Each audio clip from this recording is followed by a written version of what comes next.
Wifi पण इथे okay मध्ये चालू आहे. Hello hello hello, welcome to the new blog. लगेच खाली पण पोहोचलो. मला तो मोठा इंट्रो द्यायचा होता.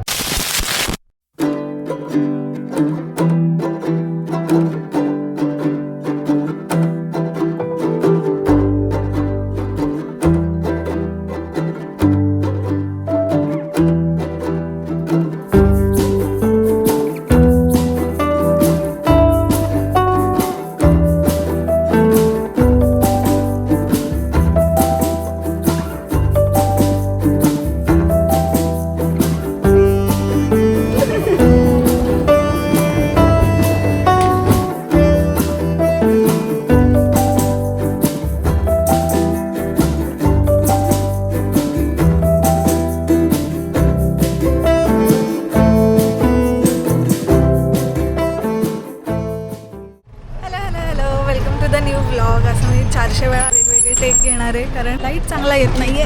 अवघडून बसली. आज आम्ही आलोय उज्जैनला आणि आज आमचा पहिला दिवस आहे उज्जैनमध्ये. आता सकाळी आम्ही 7:30ला उज्जैनमध्ये पोहोचलो, पण आम्हाला हॉटेल मिळेपर्यंत आणि आमचं चेक इन वगैरे होईपर्यंत 9-9:30 वाजले. त्याच्या आधी आम्ही ब्रेकफास्ट वगैरे केलेला. सो आता आम्ही चाललो दर्शनासाठी कालभैरव मंदिर. आणि आम्ही ही एक ई-रिक्षा इथे जी चालते ती केली आहे. त्याचे 200 रुपीज घेतात ते वन वे, म्हणजे इथून आम्हाला ते कालभैरव मंदिर सोडणार, त्याचे 200 रुपये होते. ही ट्रिप स्पेशल आहे कारण आमच्यासोबत आहे मम्मी. सो आम्ही दोघं आलो आहे आणि मम्मी आली यावेळी आमच्यासोबत. आमची ही 3 दिवसाची ट्रिप आहे. प्लॅन तर आम्ही 3 दिवसाचा उज्जैन, ओंकारेश्वर, माहेश्वर आणि इंदोर असा केला आहे. आता किती वर्कआउट होतं आहे बघणार आहोत, कारण आजच आम्ही हॉटेलची वगैरे बुकिंग केलेली नाही आहे. सो जसं ठरवलं त्याप्रमाणे झालं तर उत्तमच, नाही झालं तरी उत्तमच. फक्त हे जे ज्योतिर्लिंगांचं दर्शन आहे हे व्यवस्थित व्हायला पाहिजे. अदरवाईज जर माहेश्वर आणि इंदोरमध्ये थोडं काही कॉम्प्रोमाइज करायला लागलं तरी आम्हाला चालणार आहे. स्टे ट्यून, मी तुम्हाला हे सगळं फिरवणार आहे 2-3 दिवस आणि मज्जा करूया आपण. Let's go. ट्रॅफिक, इतकं ट्रॅफिक जाम आहे बेकार. मम्मीला झोप आली, अजून ट्रिप सुरू पण नाही झाली. मम्मीला झोप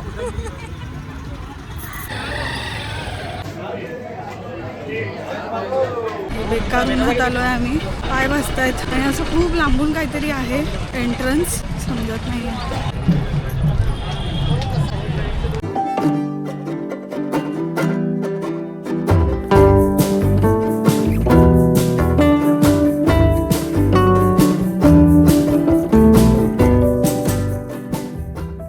One eternity later. चांगलं दिसतंय ना. आम्ही मस्त दुपारी झोप काढली ढिगभर आणि काहीच नंतर व्लॉग केला नाही, कारण खूप ऊन होतं, खूप जास्त. आणि आम्ही खूप उन्हात आलोय हॉटेलला. मग झोपलो आणि खाल्लं छान, त्याच्यानंतर येऊन झोपलो आणि मग आता उठून आवरलंय. आता चालूय महाकालेश्वरच्या दर्शनासाठी. आणि शिप्रा आरती असते, शिप्रा आरतीच ना, शिप्रा नदी जी एक आरती होते संध्याकाळची, ती आधी अटेंड करणार आहोत. हरसिद्धी माता शक्तीपीठ आहे तिथे बाजूला, तिथे आधी दर्शन घेणार आहोत. आणि आम्हाला शयन आरती मिळायला पाहिजे असे होप्स आहेत मला. आय डोंट नो किती सक्सेसफुल होऊ शकतो, कारण ती काहीतरी 10:30 ते 11च्या मध्ये असते आरती. ती मिळाली तर वेल अँड गुड, नाही तर मग जसं दर्शन होईल तसं करू आणि पुन्हा हॉटेलला येऊ. उद्या सकाळीच निघायचं आहे ओंकारेश्वर जायला. पुढचा पुन्हा दिवस कसा जातोय ते मी तुम्हाला सांगेनच. Stay tune. आणि ही आमची हॉटेलची रूम आहे त्याच ॲक्च्युली. तर ही मला रूम टूर करायची होती, पण हे बघा सगळे पॅकिंग क्यूब्स असे मी टाकून ठेवले. काय एवढा आवाज करताय, नका ना. हा एक बेड आहे आणि इथे एक बेड आहे, त्याच्यावर आम्ही सगळं सामान ठेवलं आहे, त्याच्यामुळे मी काही शूट नाही केलेलं. पण हे जेव्हा आम्ही निघू, चेकआउट करू, तेव्हा मी दाखवेनच तुम्हाला की कशी रूम आहे. हॉटेल्स मला ना कळत नाही, इथे नॉर्थला प्रॉब्लेम आहे हा की सगळीकडेच असतो, पण खिडक्याच नसतात यांच्या हॉटेलांना. हे काय असे कंजेस्टेड. मला असं वाटतं की विंडोज असल्या पाहिजे, पण ठीक आहे, निघूया. मी काही चेंज नाही केलेलं, म्हणजे मी चेंज केलेलं रूमवर आलं टायटॅनिकची वेगळी गोष्ट. आता मी तीच साडी नेसली आहे परत आणि तशीच तयारी केली. पण मम्मीने चेंज केलं आहे. सुंदर मुलगी. आणि ती खूप कंटाळलेली तिथे, पण ती दाखवत नव्हती तोंडावरून, पण मला माहिती होती की ती कंटाळले. मी तिला आता म्हटलं की तू साडी नको नेसू. ट्रॅफिक किती डेंजर आहे. बाजूला बाजूला ट्रॅफिक आहे खूप जास्त. आता आम्ही रामघाट चाललो आहे, जिकडे ती आरती असते. छान वाटतंय. आमचं जे हॉटेल आहे ते महाकालेश्वर मंदिरापासून 800 मीटरच्या वगैरे डिस्टन्सवर आहे. सो तिथून आम्हाला या सगळ्याच्या जागा आहेत, म्हणजे महाकालेश्वर मंदिर किंवा आता हे रामघाट, हरसिद्धी माता शक्तीपीठ, हे सगळं वॉकिंग डिस्टन्सवर मिळतं आहे. तर आम्ही चालतच चाललो आहे. आणि आधी मला वाटत होतं की ऑटो करावी का, म्हणजे मम्मीसाठी वाटत होतं की कशाला तिला चालू, आपण ऑटो करूया. पण आता असं वाटतंय गोल्डन ग्लो दिसतोय का गाईस तुम्हाला. पण आता मला असं वाटलं बरं झालं ऑटो नाही केली, कारण मग खूप जास्त वेळ ट्रॅफिकमध्ये फसलो असतो. कसं वाटतंय तुला? मम्मी सेकंड टाइम आली आहे अशी फिरायला आयुष्यात, कुठेच नाही गेलेली ती. तिची आयुष्याची ट्रिप म्हणजे माहेरी जी फेरी होते ती. हां, पप्पांबरोबर गेले होते. हो ना, मग ती मागून सांगते पप्पांबरोबर गेले होते. पप्पांबरोबर ती गेलेली काशी अयोध्या लास्ट इयर, जेव्हा आमच्या एरियातले सगळे काका काकी गेलेले तेवढंच. आणि आत्ता आली आहे ती, एवढंच फिरली आहे माझी मम्मी. काहीच ती लोणावळा पण नाही गेलेली अजून. जी शिक्षिका आहे, सांगा तिने किती ट्रॅव्हल करायला पाहिजे. नको असं काय सांगू. त्या दिवशी मी तिला बोलले की माझ्याबरोबर यायला पण तयार नव्हती ती. तर म्हटलं अगं तू कधी फिरशील, चल तुला ट्रॅव्हल करायला पाहिजे. तर मी तिला सांगत होते की तू ट्रॅव्हल करायला पाहिजे, का फिरत नाहीस, काय नाही होणार, मजा येईल तुला, तू आमच्याबरोबर चल वगैरे. तर मी तिला म्हटलं तुला चेंज मिळेल. तर ती मला बोलली की मिळतो ना. म्हटलं कधी. तर ती बोलली माझ्या मुलांची ट्रिप घेऊन जातो आम्ही तेव्हा. 1 डे ट्रिप राणीची बाग दाखवायला नेतात ते छोट्या मुलांना. आणि त्यातही काय चेंज, शिक्षकांना काही चेंज नाही मिळत. त्यांना बिचाऱ्यांची फक्त हैराणीच होत असते. ती मुलं सांभाळा, त्यांच्या मागे लक्ष देत फिरा. मग तिला मी आता घेऊन आले. सो मी आता मज्जा करतो. आता ती पप्पांना अपडेट देते आज दिवसभर आम्ही काय काय केलं आहे, आम्ही काय काय केलं. तुम्हाला कसं वाटतंय डॉक्टर अनिकेत, कसं वाटतंय तुम्हाला? छान वाटतंय. तुम्हाला बस ट्रॅफिक जाम सगळीकडे, त्याच्यामुळे थोडं. उज्जैन पण किती सुंदर आहे ना, मस्त असं जुन्या काळात आल्यासारखं वाटतंय. खूप टाईम ट्रॅव्हल केल्यासारखी फिलिंग येते अशा ठिकाणी आलं, स्पेशली जेव्हा आपण मुंबईत राहतो. माझा नवरा काहीच जास्त फुटेज जरी देत नसला व्हिडिओजमध्ये, तरी पण ते खूप बोलतात. समजू नका की ते बोलतात खूप, पण ते बॉडीगार्ड बनलेले असतात पूर्ण वेळ. आणि ते मला आतून चाल, गाडी बघ, माझ्या मागून किती गाड्या येतात, मी कशी चालते तेच बघत असतात पूर्ण वेळ. त्याच्यामुळे तुम्हाला असं वाटत असेल की मजा नाही करत का, पण करतात, खूप मजा करतात. फक्त माझी बडबड एकटीची जास्त ऐकायला मिळते तुम्हाला, बस इतकाच फरक आहे ना. कॅमेरा खेचून नाही मम्मी मला हा स्कर्ट घेऊन देतेस का? स्कर्ट घेऊन देतेस का?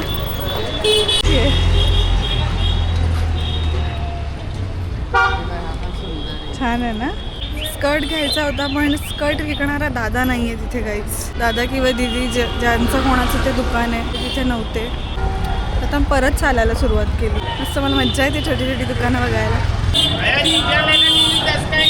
घाट दिसलेला आहे काही, खूप आवाज आहे, तरी पण मी ब्लॉग करणार आहे. अजून याच्यापेक्षा मोठ्यात मला बोलता येत नाही.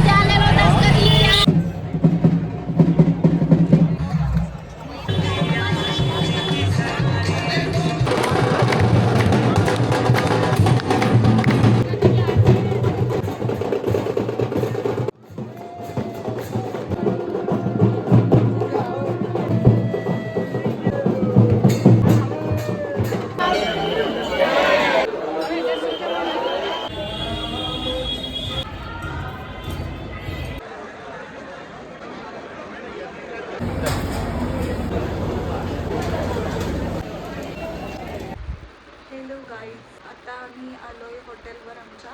इकडे मम्मी झोपली. ॲक्च्युली आवडली आता रूम, मी तुम्हाला दाखवू शकले असते, पण बिछाण्यातून उठायला कंटाळा आला. डोळे दिसतात किती दमल्यासारखं दिसतंय चेहऱ्यावरून, कारण दमल्यासारखं नाही दिसत आहे, फक्त खरोखर दमलं. जसं मी दाखवलं, आम्ही आधी रामघाट गेलो होतो चिपरा आरतीसाठी, ती अटेंड केली. तुम्ही जर उज्जैनचे व्हिडिओज बघितले असतील आधी, तर तुम्हाला पण आयडिया असेल. हरसिद्धी माता मंदिर जे म्हणजे शक्तीपीठ जे आहे तिथे ना दीपस्तंभ आहेत खूप मोठे 2, आणि त्याच्यात असे छान दिवे प्रज्वलित करतात. ते आय थिंक 7:45 ते 7च्या मध्ये होतं. आणि त्याच पिरियडमध्ये आम्ही तिथे रामघाटावर आरती अटेंड करत होतो. त्याच्यामुळे आम्हाला ते दीप प्रज्वलित करताना वगैरे तर बघायला नाही मिळालं, ते दिवे लावताना. पण आम्ही गेलो तेव्हा ती मस्त ती रोषणाई होती छान. आम्ही तिथे प्रसाद पण खाल्ला, साबुदाण्याची खिचडी खूप सुंदर लागत होती. त्याच्यानंतर आम्ही महाकालेश्वरच्या दर्शनासाठी गेलेलो. जिकडे तिकडे भयानक म्हणजे अशक्य गर्दी, भयानक लाईनची चेंगराचेंगरी नसते, पण दर्शन खूप छान झालं. म्हणजे खूप जवळून नाही, मला असं एक्सपेक्टेड होतं की ॲटलिस्ट दरवाजापर्यंत तरी जाऊ देत असतील. दारातून ठीक आहे तुम्ही एवढं नमस्कार करून आणि पुढे जायला बोला, पण आम्ही असे खूप असे 7-8 पायऱ्यावरती होतो आणि खूप लांबून दर्शन झालं, पण चांगलं झालं. तर ओव्हरऑल जेवढं मी उज्जैनचं आता परिसर पाहिला त्याच्यावरून मला असं वाटलं की मला आधी असं वाटत होतं की कॉन्टॅक्ट देते आधी, मला आधी हे वाटत होतं की आम्ही ज्या एरियामध्ये राहतो तिथून 700 समथिंग मीटर्सवरती महाकालेश्वर ज्योतिर्लिंग आहे. तर अजून जवळचे जे हॉटेल्स आणि काय जे काय स्टे ऑप्शन्स आहेत ते पण बेटर असू शकतील आणि आपण तिथे पण विचार करू शकतो. पण आम्हाला असं 17 ठिकाणी फिरायचं नव्हतं, म्हणून आम्ही हे बरं वाटलं करून बुक केलं. पण इथे सगळीकडेच कंजेस्टेड आहे ते सगळे. तो जो मार्केटचा एरिया आहे जो महाकालेश्वर मंदिराच्या आजूबाजूला आहे तिथे पण तसंच आहे. एकदम छोट्या छोट्या बिल्डिंग्स, म्हणजे ती उभी बिल्डिंग बघून असं कळत पण नाही की इथे कसं ते लोक रूम्स मॅनेज करत असतील. ह्या बिल्डिंगचं पण तसंच आहे, म्हणजे या हॉटेलचं पण तसंच आहे, पण त्याच्या त्यात बेटर आहे. काही वाईट, चांगली AC आहे त्याच्यामुळे मस्त दुपारी पण आम्हाला चांगला आराम करता आला. आणि आम्हाला त्यांनी ही रूम 1600 मध्ये दिली आहे. ॲक्च्युली थोडंसं मिसकम्युनिकेशन झालं होतं. या रूमची प्राइस त्यांनी ऑनलाईन तर मला 2700 दाखवते, पण आम्हाला जो ऑटोवाला दादा इथे घेऊन आला त्याच्या आधी ज्या हॉटेलला तो घेऊन गेलेला तिथं मला रूम अजिबातच नाही आवडली आणि पॅसेज पण त्याचा खूप घाण होता आणि अशी कचरा सगळीकडे असा होता. आणि आम्ही नंतर मग सेकंड हे हॉटेल आम्ही हे फायनल केलं. पण असं खूप त्याच्या मागे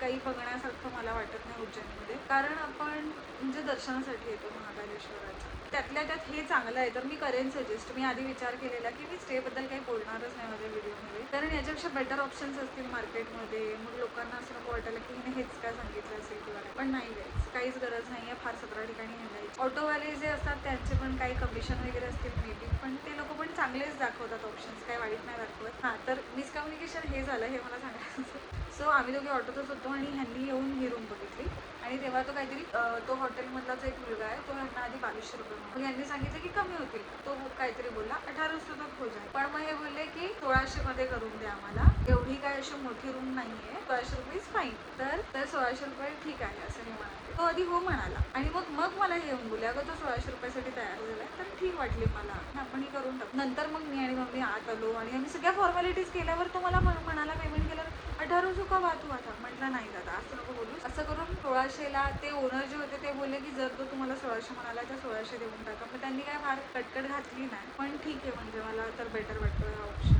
आणि त्यांनी हे पण सांगितलं की सीझनप्रमाणे प्राइजेस चेंज होतात. आता खूप गर्दी आहे, आज वीकेंड आहे त्याच्यामुळे पण आहे इतकी प्राईस, अदरवाईज कमी पण असेल, आय डोंट नो. पण ह्या रेंजमध्ये 1500, 2000, 2500च्या रेंजमध्ये तुम्हाला AC रूम मिळू शकते. बस आता आम्ही आलोय, फ्रेश झालोय, चेंज केलंय, खूप थकायला झालंय, अशक्य थकवा. म्हणजे मी तुम्हाला सांगू नाही माझे हे दोघे हात पण किती दुखत आहेत, पण तरी मला ब्लॉगमध्ये हे सांगायचं होतं कारण मग राहून जातं. उद्या आम्ही सकाळी लवकर निघणार आहोत ओंकारेश्वर जायला. सकाळीच आम्ही चेकआउट करून निघणार.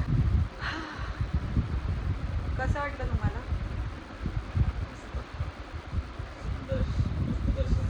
मस्त दर्शन झालं, लोटालोटी चेंगराचेंगरी. आम्ही सगळे म्हणलो एकदा